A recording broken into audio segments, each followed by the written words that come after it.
Good afternoon, ladies and gentlemen, dear Suba. Thank you very much for the kind introduction, my dear fellow panelists. It's a great pleasure for me to be here again, and NIAS.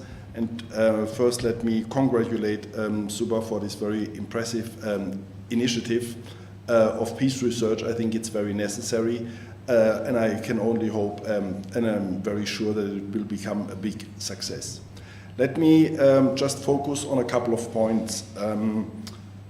Professor Manmohan has already mentioned the peace index, and it's interesting to see that despite the number of conflicts being increasing, South Asia is one of the regions which was relatively peaceful, or where the security situation in most countries has improved, except for Afghanistan, yes. But even in a country like Pakistan, we have seen enormous decline of violence in recent years. So this shows, of course, that there have been some improvements being taken at different levels, and I think, nevertheless, that this kind of peace research is still necessary because we have a lot of challenges ahead. Why do you need such a peace initiative? Where can it contribute to a better understanding both on the international level as well as on the national level? Well, I see 3-4 points which I would like to highlight in the next minutes. First point is, when you look at international conflicts, yes, there is a lot more to be done on the analytical level, for the simple reason that also India may play a greater global role. So the country may need more capacity. I can give you not very nice figures about the number of Indian think tanks comparing to think tanks from other countries of similar size. And I can very easily make an empirical test, because I just look how many think tanks from other countries of a similar size are visiting my institute and how many Indian think tanks are visiting my institute. And the imbalance is very gross. So peace studies should also help to contribute to capacity building, and it's also interesting to see that despite you have this large number, the foreign policy community in the country and the peace community is still relatively small. So I think that's a first and important step, which may also then help the Indian government or Indian foreign policy to have a better understanding or to open up new initiatives, which will, of course, contribute to the foreign policy of the country. The second point, most conflicts in today's world, as you all know, are no longer are conflicts not between states, but interstate conflicts, okay? So which also means that we have to look for very suited models how to find proper solution. Now the interesting point is, India is among the most heterogeneous countries, or the most heterogeneous countries on this planet. Probably no other country than India has such a large toolbox of different forms of institutions to cope with different kind of conflicts. Just give you 1 or 2 examples. Just imagine the map of India on August 16, 1947. How many different territories can you identify? Many. Just think of the 560 plus princely states. Look at the map of India now, 29 states. So the change in the geographical boundaries of the different territories of the states also included an important step in mediating, in solving very critical conflicts, whether it was on language, yes, or the reorganization of the states. So in that sense, this was a very important step. Another example, think of the personal laws. I know this is a very hotly debated issue, yes, but it also shows there has been a lot of conflict in the country, but governments have been able to find institutional answers to the problem.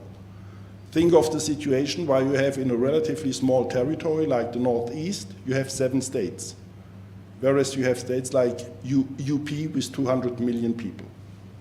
So all these institutional answers are problems to very serious problems, and try to imagine India without this kind of conflict solution.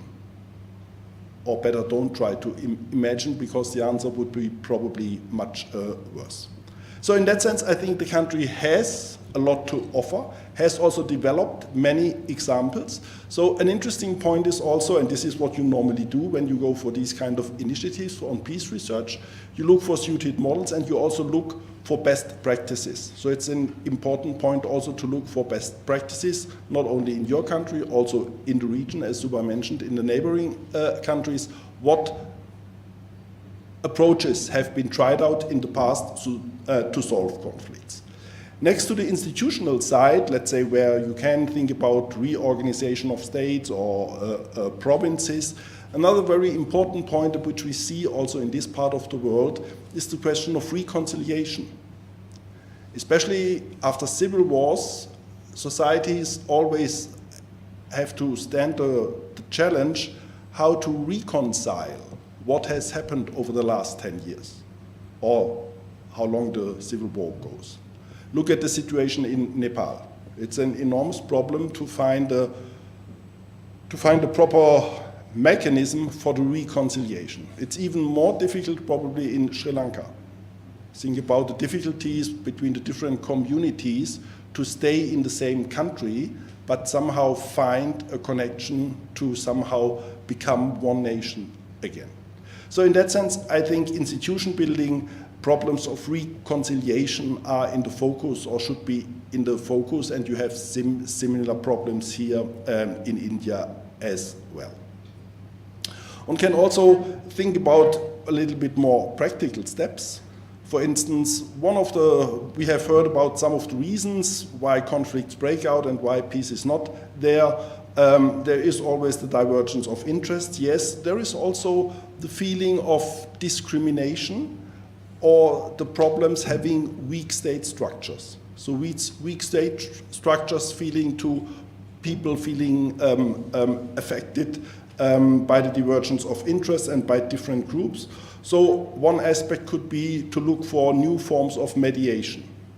All of you know the number of pending cases in Indian courts where you think justice delayed is justice denied, a sentence I've learned in my work on the subcontinent, where one could also think in how far is it possible to look for other mechanisms to mediate conflicts which today have to go to court, just file up the papers there, but may also find other mechanisms in the local context to look for better peace-building mechanisms.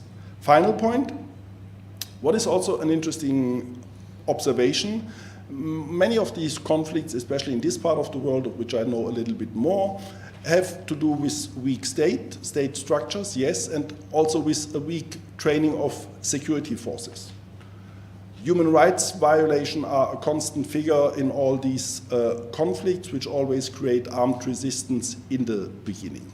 So justice and human rights are important topics that should be dealt with because this is what people normally feel in their daily lives. For instance, an interesting anecdote you may be aware of, what is among the first steps that different militant groups, different from the Taliban in Afghanistan to the Naxalites in central India, have established? The first thing they establish are courts, local courts, because they address what people feel as injustice in their societies.